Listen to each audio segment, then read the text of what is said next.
Oremos.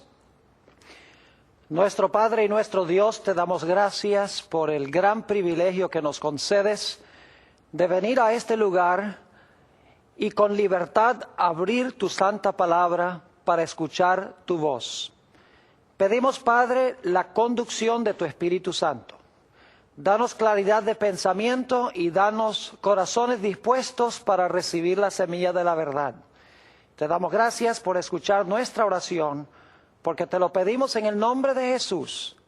Amén. Vamos a comenzar nuestro estudio hoy leyendo del Evangelio según San Mateo, el capítulo 24 y los versículos 23 y 24.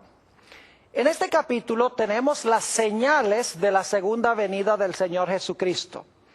Y quiero que noten específicamente una señal que vamos a estudiar en detalle esta noche. Dice allí en Mateo 24, 23, entonces, si alguno os dijere, mirad, aquí está el Cristo, o mirad, allí está, no lo creáis. Porque se levantarán falsos cristos y falsos profetas, y harán grandes señales y prodigios, de tal manera que engañarán, si fuere posible, aún a los escogidos. En el versículo 24 encontramos que una de las señales de los últimos días es que se van a levantar falsos profetas que van a hacer señales y milagros para engañar, si fuere posible, aún a los escogidos de Dios. Así que surge la pregunta, ¿cómo podemos nosotros distinguir entre un profeta verdadero y un profeta falso? ¿Cómo podemos saber si un profeta es llamado de Dios o si un profeta habla de sí mismo o aún habla en nombre de Satanás? En nuestro tema de hoy vamos a estudiar algunas evidencias de un verdadero profeta. Es decir, cómo distinguir a un profeta falso de uno verdadero. Tengo aquí 10 características que quiero cubrir. No sé si alcancemos a estudiarlas todas, pero vamos a hacer lo posible por cubrirlas. La primera característica de un verdadero profeta se halla en el libro de Isaías, el capítulo 8 y el versículo 20. Isaías 8 y el versículo 20. Y quiero leer el versículo 19 para captar el contexto. Dice en el versículo 19, y si os dijeren, preguntad a los encantadores y a los adivinos, que susurran hablando, responded, ¿no consultará el pueblo a su Dios? ¿Consultará a los muertos por los vivos? Y luego dice en el versículo 20, a la ley y al testimonio, si no dijeren conforme a esto, es porque no les ha amanecido. Es decir, un profeta para ser verdadero tiene que hablar en armonía con la ley y el testimonio. Ahora, necesito explicarles el significado de la palabra ley y de la palabra testimonio. La palabra ley aquí se refiere a los escritos de Moisés, los 5 libros de Moisés. Mientras que la palabra testimonio se refiere a los escritos de los profetas, como por ejemplo Isaías, que está escribiendo aquí. Ya hemos estudiado que el testimonio de Jesucristo es el espíritu de profecía. Lo que está diciendo Isaías es que un profeta tiene que hablar en armonía con los escritos de Moisés y con los escritos proféticos que existían hasta ese momento. Claro, nosotros tenemos a otros profetas después de Isaías y tenemos también el Nuevo Testamento. Pero en los días de Isaías, él estaba diciendo que un profeta tiene que hablar en armonía con los escritos de Moisés y con los escritos de los profetas que habían profetizado hasta ese momento. Quiero que noten también conmigo Primera de Corintios, el capítulo 14 y los versículos 32 y 33. Primera de Corintios, el capítulo 14 y el versículo 32 y 33. Y vamos a leer nada más el 32 por ahorrar un poco de tiempo. Dice aquí en el versículo 32, y los espíritus de los profetas están sujetos a los profetas. Es decir, un profeta, para ser verdadero, tiene que hablar en armonía con lo que escribieron y enseñaron otros profetas. Eso es lo que quiere decir aquí: los espíritus de los profetas están sujetos a los profetas que escribieron anteriormente. Quiero leer un pasaje más que está relacionado con el pasaje con que comenzamos nuestro estudio de hoy. Deuteronomio, el capítulo 13 y los versículos 1 hasta el versículo 5.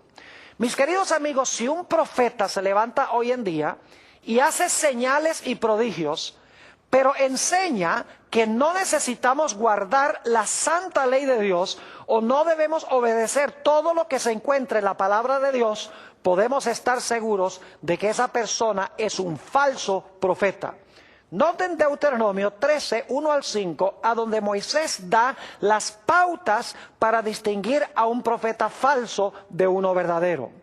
Dice aquí: cuando se levantare en medio de ti profeta o soñador de sueños, y te anunciare señal o prodigios, y si se cumpliere la señal o prodigio que él te anunció, diciendo: vamos en pos de dioses ajenos que no conociste, y sirvámosles, no darás oído a las palabras de tal profeta, ni al tal soñador de sueños, porque Jehová vuestro Dios os está probando, para saber si amáis a Jehová vuestro Dios con todo vuestro corazón y con toda vuestra alma.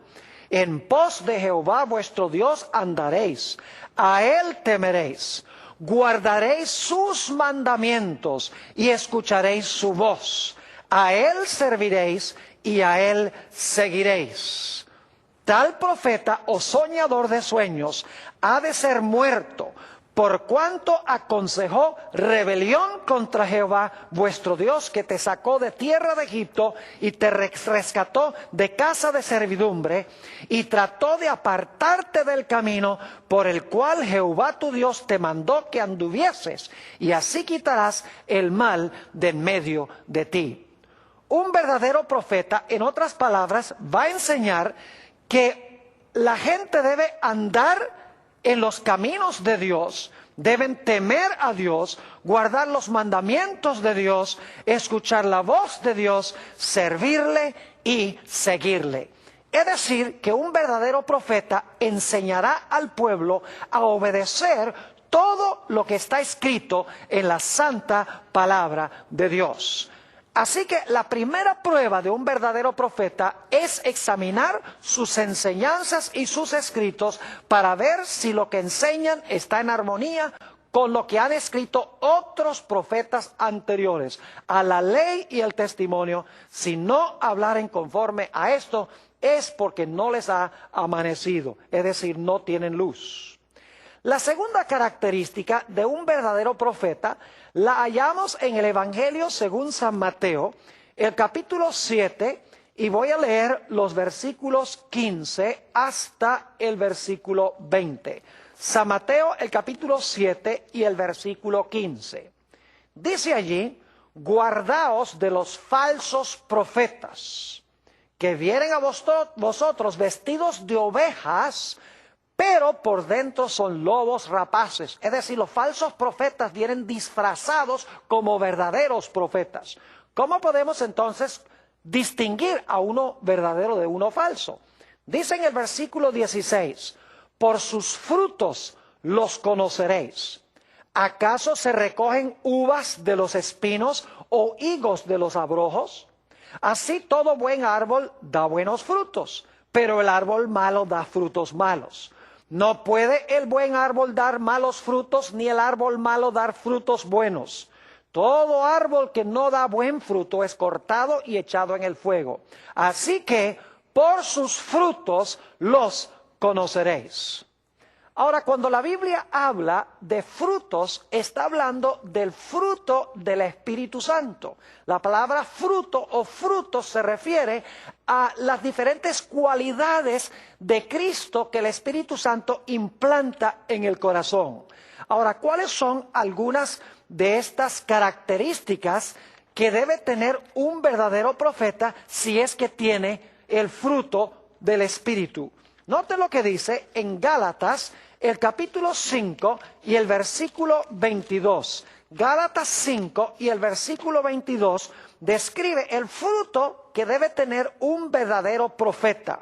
Dice allí, nuevamente, Gálatas 5 y el versículo 22, esto: mas el fruto del Espíritu es amor, gozo, paz, paciencia, benignidad, bondad, fe, mansedumbre, templanza.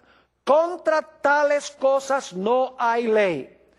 Pero los que son de Cristo han crucificado la carne con sus pasiones y deseos. Si vivimos por el Espíritu, andemos también por el Espíritu. No nos hagamos vanagloriosos, irritándonos unos a otros, envidiándonos unos a otros.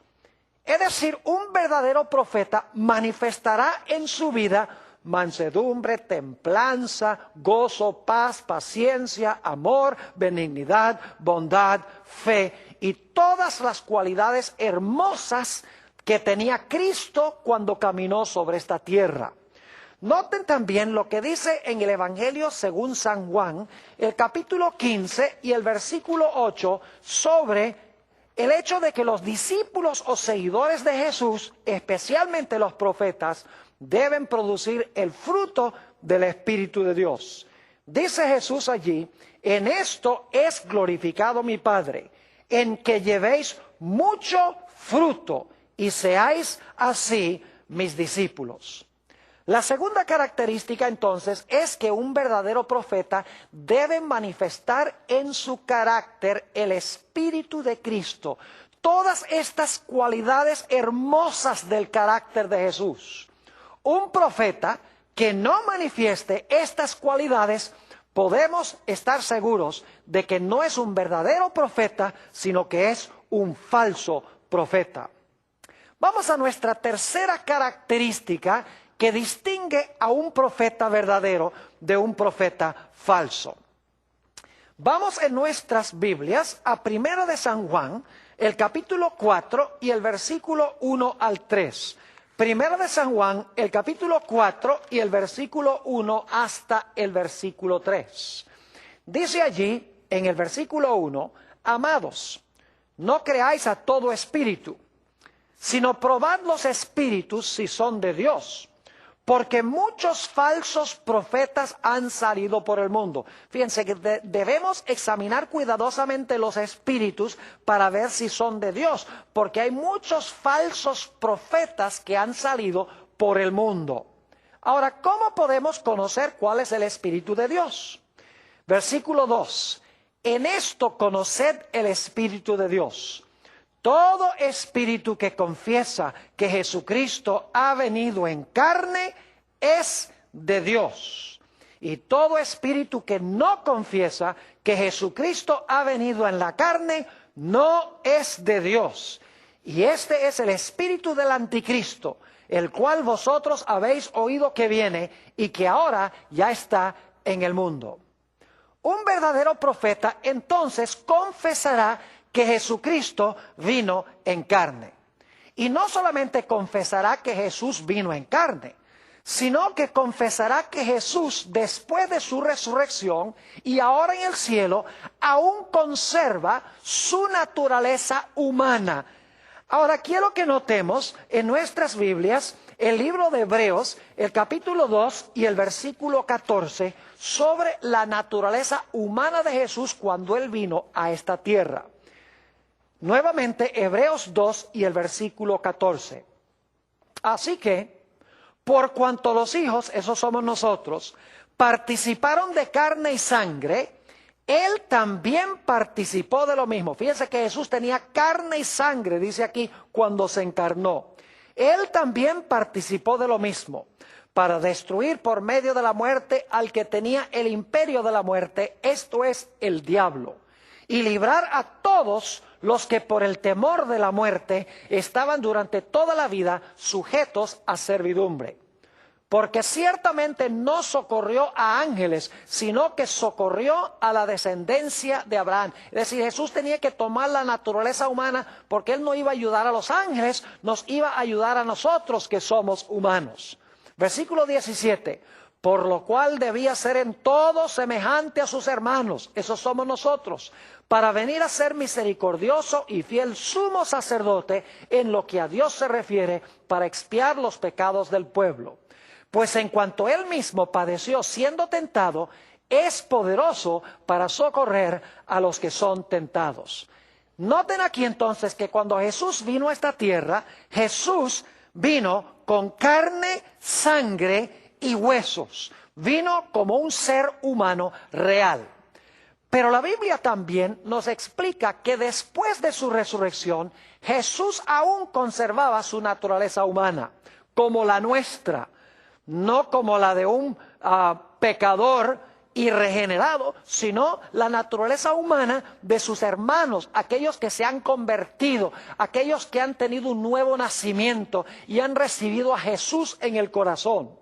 Noten San Lucas, el capítulo 24 y el versículo 36, para que se den cuenta que el Señor Jesucristo, después de su resurrección, conservaba aún su naturaleza humana. San Lucas, el capítulo 24 y el versículo 36, dice lo siguiente: mientras ellos aún hablaban de estas cosas, es decir, los discípulos, Jesús se puso en medio de ellos y les dijo: paz a vosotros.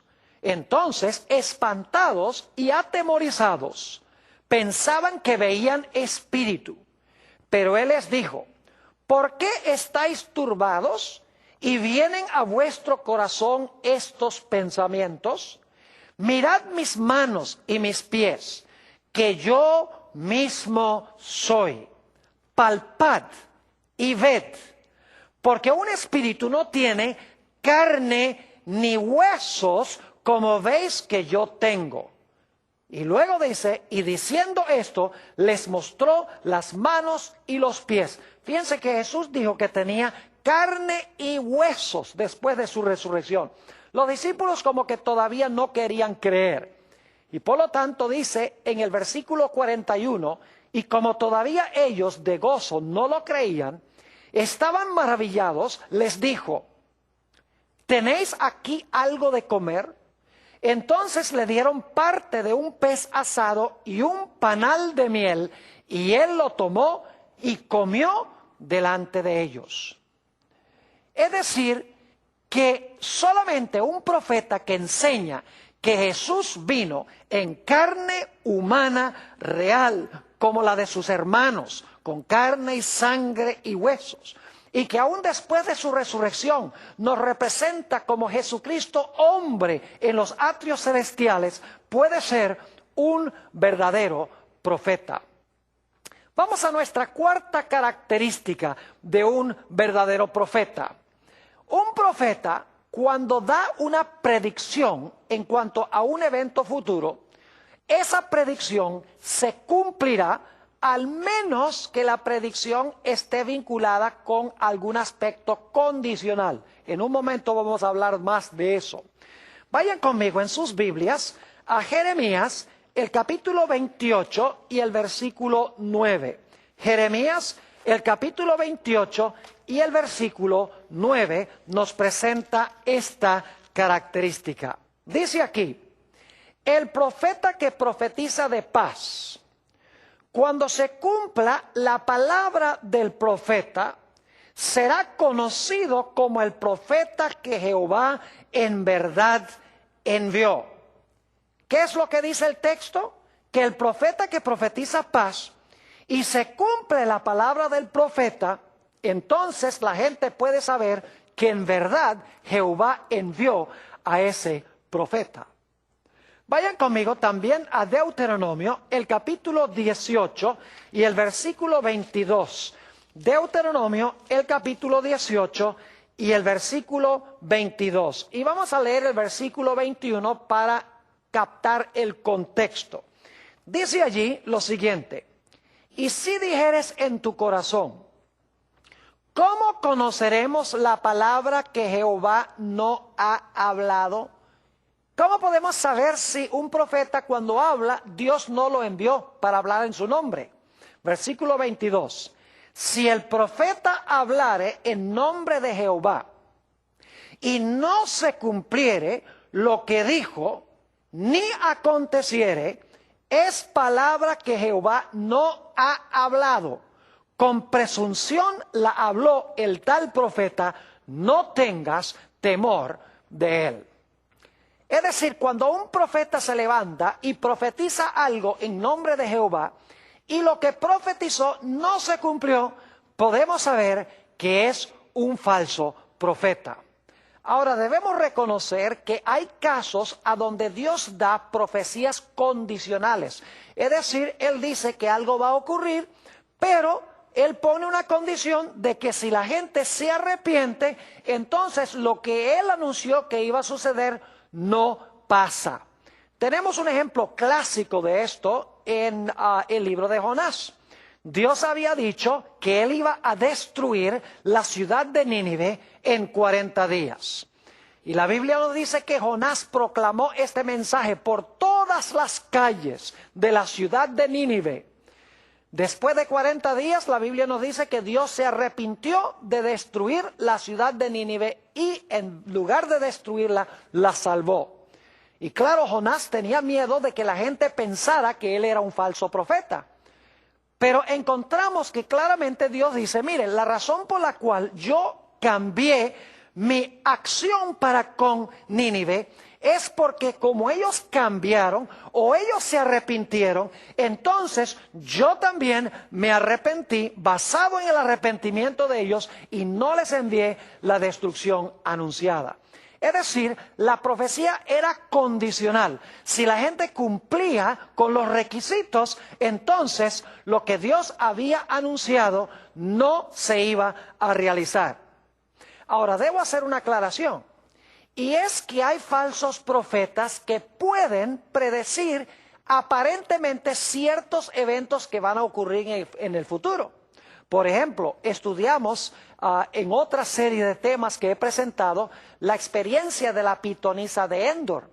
Encontramos que el supuesto Samuel, que no era Samuel, sino un espíritu maligno que se disfrazó de Samuel, este supuesto Samuel anunció a través de esta pitonisa de Endor que el siguiente día Saúl, el rey, iba a morir en batalla y que iba a estar en el mismo lugar a donde había ido Samuel. Ahora, ¿cómo sabía la pitonisa de Endor a través de este espíritu maligno que Saúl iba a ser muerto el siguiente día?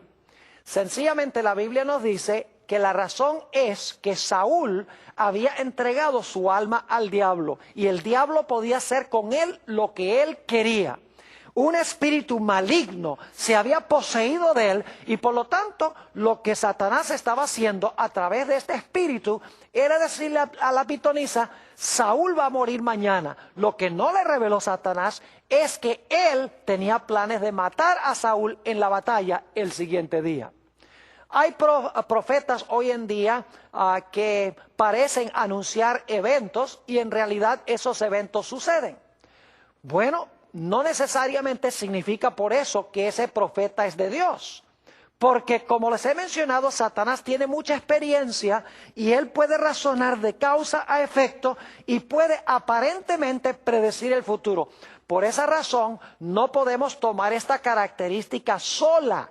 Para probar a un profeta tenemos que analizar todas las características de un verdadero profeta y hay que aplicarlas todas. No es suficiente aplicar una, porque como les menciono, hay profetas que parecen profetizar eventos futuros y ocurren. Así que no es suficiente aplicar una o dos de estas evidencias, sino que debemos aplicarlas todas. Ahora, quiero que notemos nuestra quinta característica de un verdadero profeta. Un verdadero profeta será siempre humilde. Un verdadero profeta nunca es arrogante. Un verdadero profeta nunca es autosuficiente. Un verdadero profeta nunca quiere que la gente lo mire a él y lo exalte a él. Es decir, un verdadero profeta no se viste con trajes lujosos y anda con automóviles super caros y viven en un palacio. En realidad, no hay profeta en la Biblia que haya cabido con esas características arrogantes y autosuficientes de muchos de los profetas que existen en el mundo hoy. Tal vez un buen ejemplo de un profeta que manifestó gran humildad lo encontramos en el caso de Juan el Bautista. Noten lo que dice en el Evangelio según San Juan, el capítulo 1, San Juan el capítulo 1, y voy a leer los versículos 8 y 9. San Juan 1, 8 y 9. Está hablando aquí de Juan y dice, no era él la luz, sino para que diese testimonio de la luz. Aquella luz verdadera que alumbra a todo hombre venía a este mundo. Es decir, un verdadero profeta se esconderá detrás de Jesús, detrás del hombre del Calvario, y dirá, es necesario que Jesús crezca y es necesario que yo disminuya. Note lo que dice también en los versículos 26 hasta el versículo 29. Juan les respondió diciendo, yo bautizo con agua, mas en medio de vosotros está uno a quien vosotros no conocéis.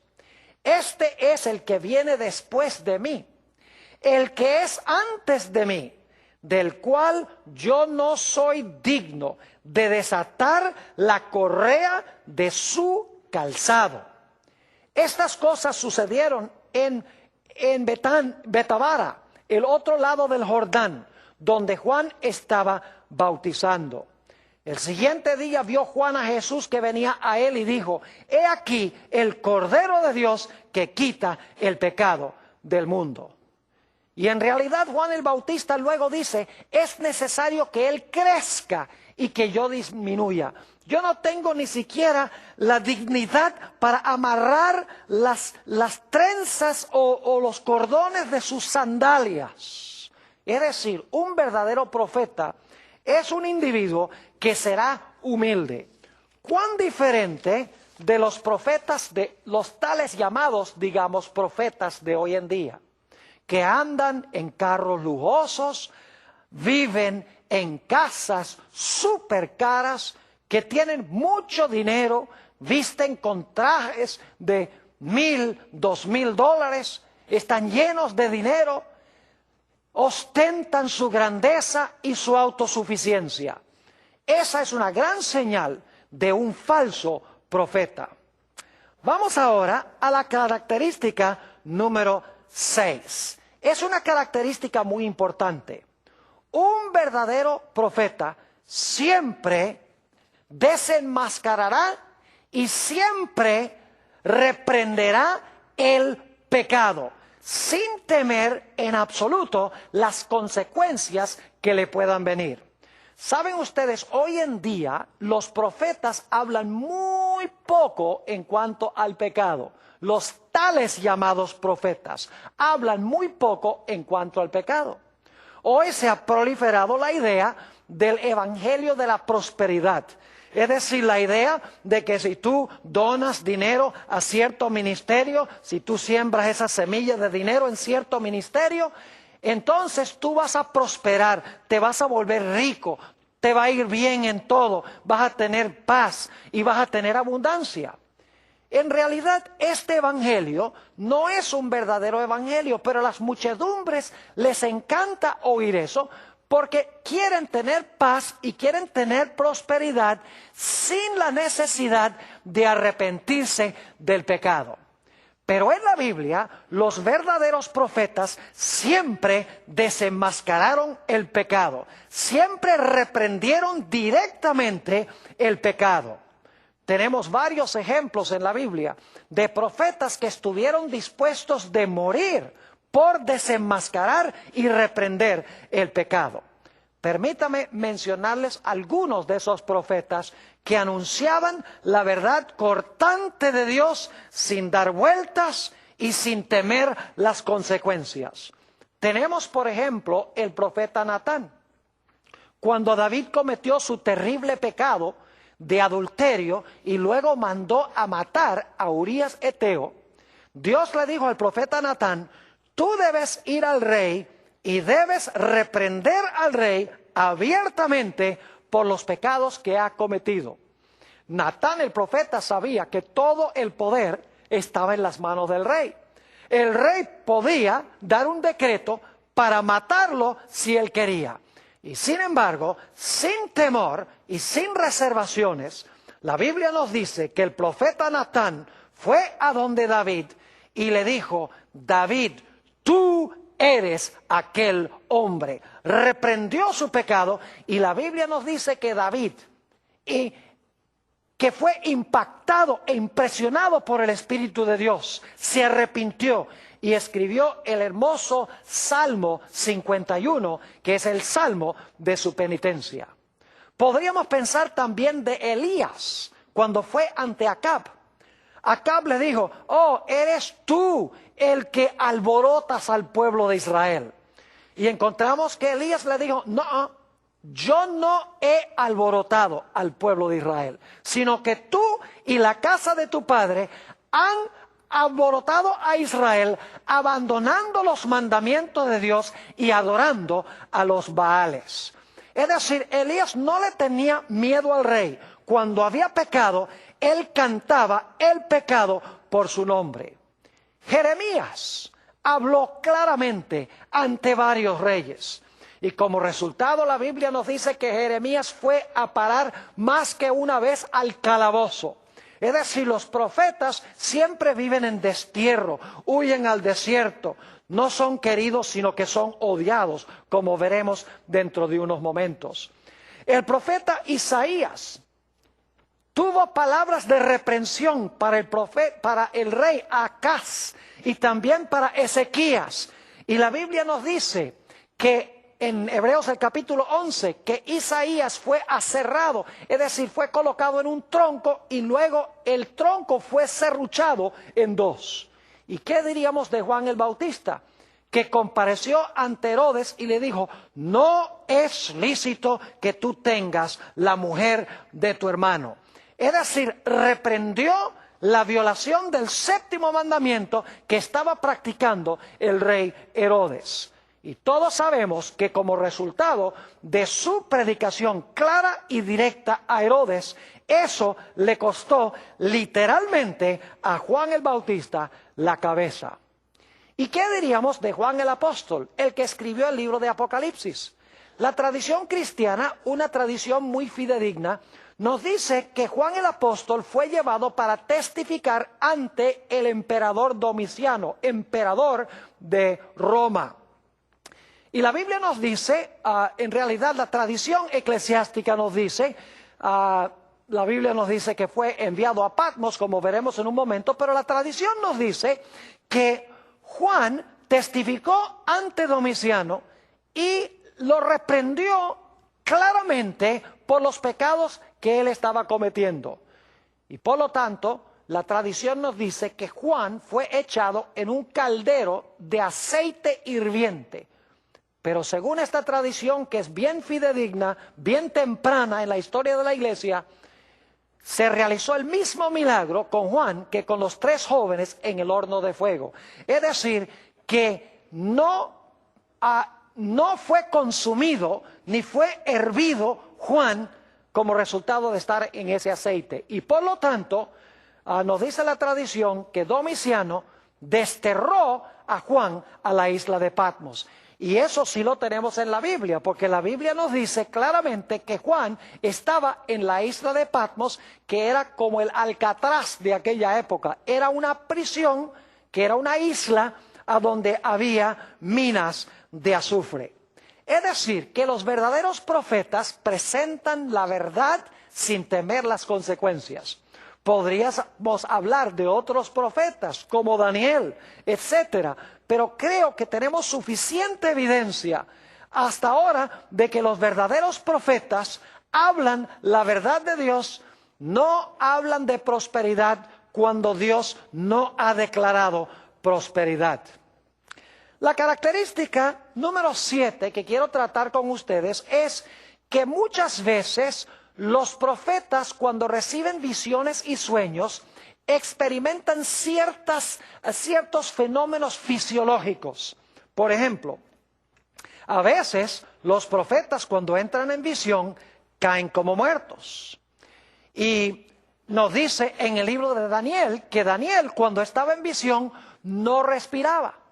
También en Apocalipsis 21, 9 y 10, al igual que en Apocalipsis el capítulo 17, nos dice que Juan y Daniel fueron llevados en visión a lugares lejanos y es como si ellos estaban participando en esos eventos. En Apocalipsis 21, 9 y 10 nos dice la Biblia que Juan sintió que estaba siendo llevado a la Nueva Jerusalén, a ver la Nueva Jerusalén. En Apocalipsis 17 nos dice que Juan fue llevado a contemplar en el desierto a la gran ramera. Ahora sabemos que no eran transportados allí físicamente, pero en sus mentes eran transportados y era tan real que ellos pensaban que estaban allí.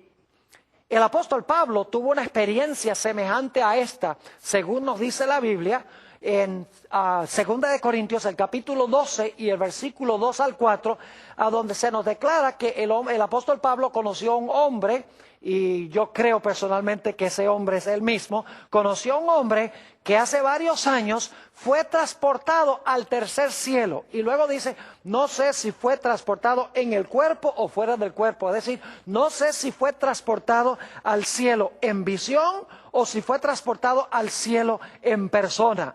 Dice, pero allá escuchó palabras que nadie puede repetir. Es decir, que los profetas pasaban por cierta serie de fenómenos fisiológicos cuando entraban especialmente en visión. Perdían la fuerza natural, caían como muertos, no respiraban. Después de la visión nos dice que Daniel recuperaba su fuerza otra vez.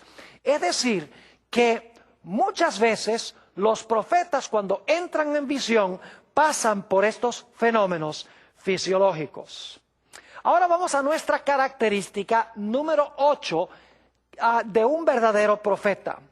En realidad, los verdaderos profetas son odiados y perseguidos por aquellos a quienes entregan el mensaje. El oficio profético es un oficio supremamente difícil. Según la Biblia, los profetas no buscaban esa función, no estudiaban para ser profetas, no se enorgullecían de ser profetas. Generalmente hablando, en la Biblia, los profetas preferían no ser profetas, trataban de zafarse del llamado. Por ejemplo, Moisés, cuando Dios lo llamó, Moisés dice, no, pero yo no sé hablar. Lo mismo sucedió con el profeta Jeremías. El profeta Jeremías dijo, no, yo no sé hablar. Es decir, los profetas sabían que les esperaba una tarea supremamente difícil y preferían no tener que cumplir la función de profeta. Muchas veces los profetas eran medio extraños y excéntricos. Raras veces los profetas eran populares. Es decir, yo no conozco ningún caso en la Biblia a donde un profeta haya sido querido por el pueblo. Porque el pueblo a quien era enviado el profeta siempre odiaba al profeta, porque el profeta decía las cosas exactamente como son. Es decir, como hemos hablado, el profeta no encaramelaba su mensaje, sino que el profeta reprendía el pecado y hablaba directamente. Los verdaderos profetas no buscaban fortuna, ni fama, ni dinero para ellos mismos. Es más, la mayoría de los profetas eran pobres y tenían poca educación.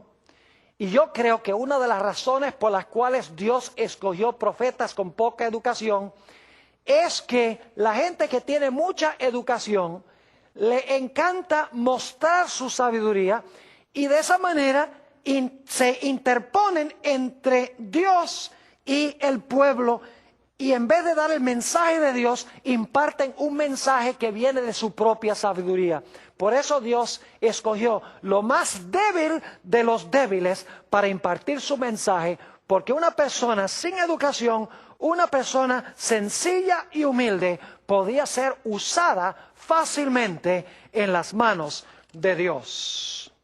Ahora queremos ir a nuestra característica número 9 de un verdadero profeta. Los verdaderos profetas nunca usarán métodos prohibidos para descubrir el mensaje de Dios. Vayan conmigo en sus Biblias a Deuteronomio, el capítulo 18 y los versículos 9 al 12. Deuteronomio, el capítulo 18 y los versículos 9 hasta el versículo 12. Aquí se dan métodos prohibidos por Dios, métodos que Dios no usa para impartir su mensaje. Y un verdadero profeta nunca usará esta metodología para transmitir el mensaje de Dios. Deuteronomio, el capítulo 18 y el versículo 9 dice esto: Cuando entres a la tierra que Jehová tu Dios te da, no aprenderás a hacer según las abominaciones de aquellas naciones. Fíjense que aquellas naciones que Dios mandó a expulsar de Canaán cometían ciertas abominaciones. ¿Cuáles eran algunas de esas abominaciones? Versículo 10.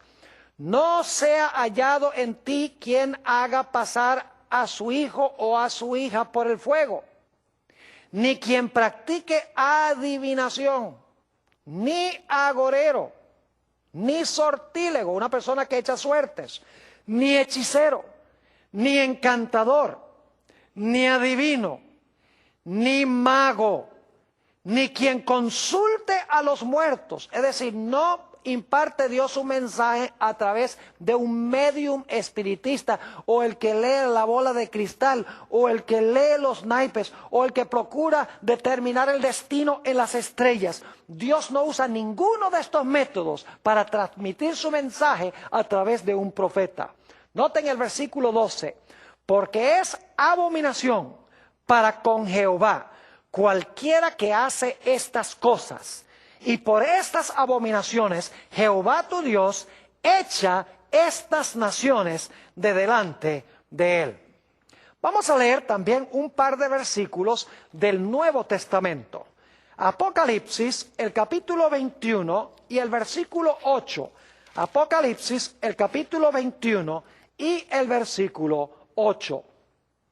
Dice aquí, hablando de los que van a estar fuera de la santa ciudad: pero los cobardes e incrédulos, los abominables y homicidas, los fornicarios y hechiceros, los idólatras y todos los mentirosos tendrán su parte en el lago que arde con fuego y azufre, que es la muerte segunda. Notaron que una de las descripciones que hay en este versículo menciona hechiceros, los que usan hechicería. Noten también el capítulo 22 y el versículo 15. 22, 15. Mas los perros estarán fuera. Y los hechiceros, fíjense otra vez, y los hechiceros, los fornicarios, los homicidas, los idólatras y todo aquel que ama y hace mentira.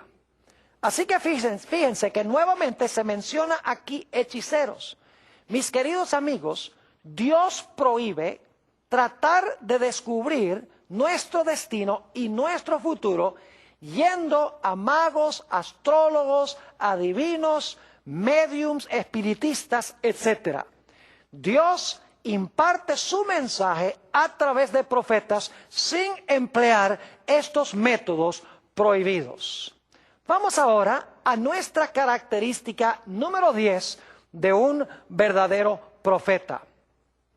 Dios ha levantado profetas en cada momento crítico y crucial de la historia del planeta Tierra.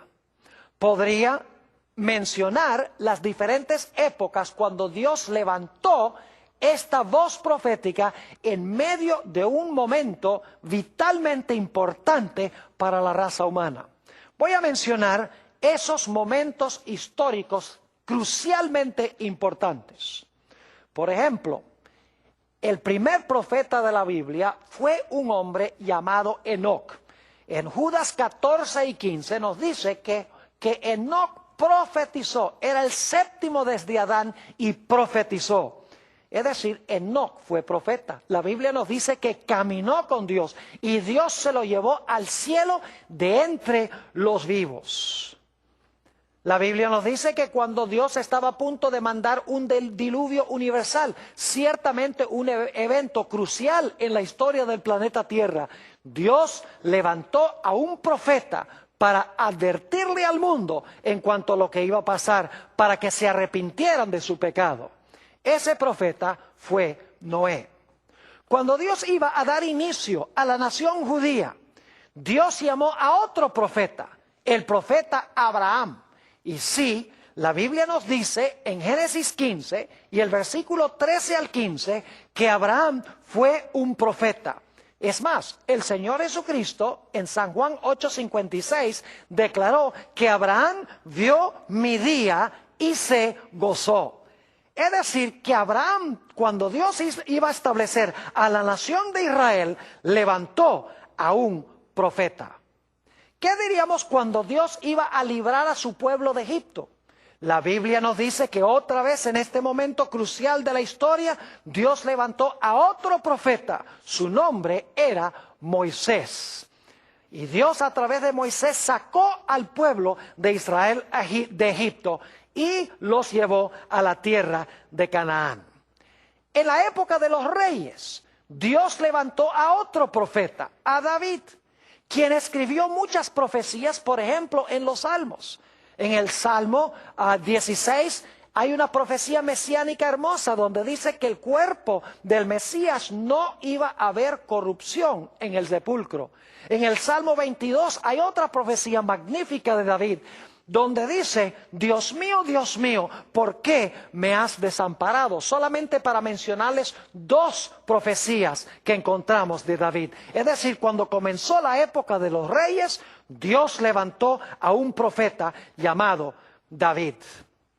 ¿Y qué diríamos del momento cuando el pueblo de Israel iba a ser llevado cautivo a Babilonia?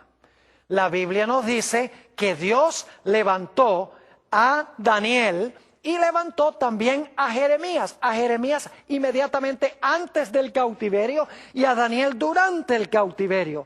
Eventos muy importantes en la historia de Israel. Dios levantó a Daniel, Dios levantó a Jeremías en estos momentos críticos. Cuando se iba a reconstruir la ciudad de Jerusalén, cuando se iban a reconstruir los muros, la Biblia nos dice que Dios levantó a varios profetas. Levantó a Ageo, levantó a Zacarías, levantó a Zorobabel, levantó a Josué, el sumo sacerdote. Es decir, Dios levantó cuando el pueblo iba a restablecerse a una serie de profetas para ayudarles en su obra. Y cuando el Señor Jesucristo iba a venir a este mundo, Dios preparó el camino levantando también a un profeta. Y todos conocemos a ese profeta como Juan el Bautista. Ahora yo pregunto, ¿creen ustedes que si estamos viviendo en los últimos días, que Dios cerca del final de la historia también va a levantar la voz profética? ¿O será que Dios al final de la historia no va a levantar ningún profeta? Mis queridos amigos, en cada momento crucial de la historia del planeta Tierra, Dios ha levantado un profeta para iluminar a su pueblo de Dios, a su pueblo, para mostrarles la verdad en cuanto a lo que iba a ocurrir. ¿Hemos de esperar que Dios haga menos que esto en los últimos días? La Iglesia Adventista cree que Dios ha levantado en estos últimos días un profeta dentro de la iglesia. En este momento está muerta, es una profetisa, se llama Elena G. de White. Ella escribió muchos libros sobre muchos diferentes temas. El propósito por el cual Dios la levantó es para preparar a un pueblo en todas las dimensiones para la segunda venida de Jesús. Ella habla de educación, ella habla de la obra médica, ella habla de finanzas, ella habla sobre profecías, eventos del fin. Habla de todas las dimensiones de la vida cristiana y cómo podemos nosotros complacer a Dios y preparar un carácter donde podamos decir, he aquí, este es nuestro Dios, le hemos esperado y Él nos salvará. Si ustedes quieren, pueden comunicarse con nosotros cuando vean esta presentación en la dirección que aparece al final de la presentación y nosotros les podemos instruir de cómo adquirir las maravillosas obras que escribió esta extraordinaria mujer. Ahora, algunas personas dicen, bueno, Pastor Bohr, pero el asunto es que Elena G. de White fue una mujer. ¿Acaso una mujer puede ser profeta según la Biblia? Claro que sí. Déjeme mencionarles los nombres de varias mujeres que fueron profetas de Dios. Tenemos a María, la hermana de Moisés. Tenemos a Débora, que fue profetisa y además de eso fue juez. Tenemos a Hulda, la profeta, que se levantó en los días del rey Josías para guiarlo en su gran reforma que trajo al pueblo de Israel. Tenemos otros profetas menos conocidos, como Ido, por ejemplo. Tenemos las 4 hermanas de Felipe. Tenemos a Ana también. Es decir, en la Biblia hay muchas mujeres que fueron profetisas usadas por Dios. Así que el hecho de que Elena G. de White haya sido una mujer no tiene ninguna trascendencia. Pero alguno dirá, Pastor Bohr, ¿será que hubo profetas cuyos escritos no formaron parte de la Sagrada Escritura? Porque la señora White escribió muchos libros, pero ninguno de sus libros es parte de la Biblia. ¿Será que había otros profetas que hablaron en nombre del Señor y que sus libros o sus escritos no fueron incluidos en la Sagrada Escritura? Claro que sí. La Biblia menciona a varios de estos. Por ejemplo, Natán fue profeta. No hay ningún libro de la Biblia que tenga el nombre de Natán. Elías fue un gran profeta. No hay ningún libro en la Biblia que tenga el nombre de Elías. Eliseo fue un profeta muy importante. Tampoco hay un libro en la Biblia que lleve el nombre de Eliseo. Tenemos también a Juan el Bautista, que Jesús dijo era el mayor de todos los profetas. Y sin embargo, no hay ningún libro en la Biblia que lleve el nombre de Juan el Bautista. Podríamos seguir mencionando a Abraham y otros cuyos nombres se mencionan en la Biblia, pero que nunca escribieron un libro que es parte del canon bíblico. Es decir, para que un profeta sea verdadero, no es necesario que haya escrito un libro que se encuentra en la Sagrada Escritura. Quiero concluir leyendo un versículo que encontramos en el libro de los Proverbios, el capítulo 29 y el versículo 18. Proverbios, el capítulo 29 y el versículo 18. Aquí dice lo siguiente: donde no hay visión, el pueblo se disipa. Donde no hay visión, el pueblo ¿qué? El pueblo se disipa. Y debo decirles que en la versión del 60 se traduce un poquito diferente, dice, sin profecía, el pueblo se desenfrena. En realidad la palabra hebrea significa se escurre, se desparrama, se desune. Es decir, donde no hay visión, el pueblo se desparrama o se desune. Pero luego dice en la última parte del versículo, mas el que guarda la ley es bienaventurado. Fíjense que la visión que Dios da al profeta tiene que ver con la obediencia a la santa ley de Dios. Porque dice, si no hay profecía, el pueblo se escurre o se desune. Pero luego dice, más, es decir, pero el que guarda la ley es bienaventurado. En el libro de Segunda de Crónicas, el capítulo 20, tenemos un texto con el cual yo quiero terminar nuestro estudio de hoy. Segunda de Crónicas, el capítulo 20, y quiero leer el versículo 20, nuestro último texto. Dice allí, en Segunda de Crónicas 20:20, había un grupo de naciones, 3 de ellas que estaban viniendo contra el pueblo de Israel para destruirlo. Y Dios le dio una palabra de ánimo al pueblo, y noten lo que Dios les dijo en el versículo 20. Y cuando se levantaron por la mañana, salieron al desierto de Tecoa. Y mientras ellos salían, Josafat, estando en pie, dijo: oídme, Judá y moradores de Jerusalén, creed en Jehová vuestro Dios y estaréis seguros. Y ahora escuchen bien, creed a sus profetas y seréis prosperados. Fíjense que Dios dice, cree mis profetas y seréis prosperados. Mis queridos amigos, Dios nos ha dado pautas claras en su palabra para distinguir un profeta verdadero de un profeta falso.